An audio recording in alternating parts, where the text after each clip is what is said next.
আসসালামু আলাইকুম। চলে আসলাম আরেকটি নতুন ব্লগ নিয়ে। তো আজকে হচ্ছে ফ্রাইডে।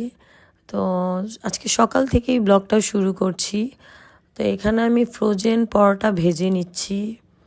আজকে আর রুটি বানাইনি। আজকে চিন্তা করলাম ফ্রোজেন পরোটা দিয়েই নাস্তাটা করে ফেলবো।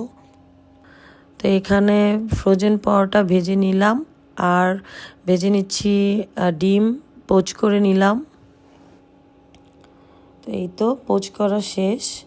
তো আগের মুরগির মাংস ছিল সেটা গরম করে নিয়েছি আর এখানে পরোটা আর ডিম পোচ এগুলো দিয়ে নাস্তা করে ফেললাম। আর হচ্ছে কিছু থালাবাটি ধুয়ে রেখেছিলাম, সেগুলো পানি ঝরতে দিয়েছি, এখন র্যাকে রেখে দিচ্ছি।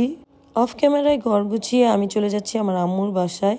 এদিক দিয়ে আমার ভাগ্যটা খুবই ভালো, আমার আম্মুর বাসাও আমার বাসা থেকে খুবই কাছে, আলহামদুলিল্লাহ মাত্র 10 মিনিটের পথ। তো এইদিকে আম্মু রান্না করেছে আমার পছন্দের খাবারগুলো, মুরগির মাংস, তারপর ইলিশ মাছ দিয়ে মিষ্টি কুমড়া আর হচ্ছে ইলিশ মাছের লেজ ভর্তা। তো এগুলো দিয়ে আজকের দুপুরের লাঞ্চটা করে ফেলেছি। তো খুবই টেস্টি হয়েছে মাশাল্লাহ তরকারিগুলো। বাসায় চলে আসছি সন্ধ্যার সময়, এসে দেখি আমার হাজব্যান্ড কিছু টুকটাক বাজার করে নিয়ে এসেছে।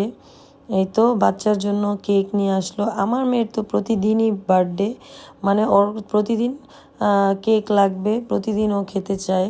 কেক না নিয়ে আসলে বাসায় খুবই রাগ করে, তো নিয়ে আসলো। ও খায় অল্প একটু আর বাকিটা আমাদেরকেই শেষ করতে হয়। তো এখন কেক কাটতে হবে, সবাইকে নিয়ে বসে তারপর কাটছিল। এখানে আমার শাশুড়ি মা ছিল আর হচ্ছে আমার ছেলে মেয়ে সবাই একসাথে বসে আর কি কেকটা কেটেছে। তো এইভাবে আর কি অনেক আনন্দ পায় এখন আমি টুকটাক বাজার যে নিয়ে আসছে সেগুলো গুছিয়ে রাখছি।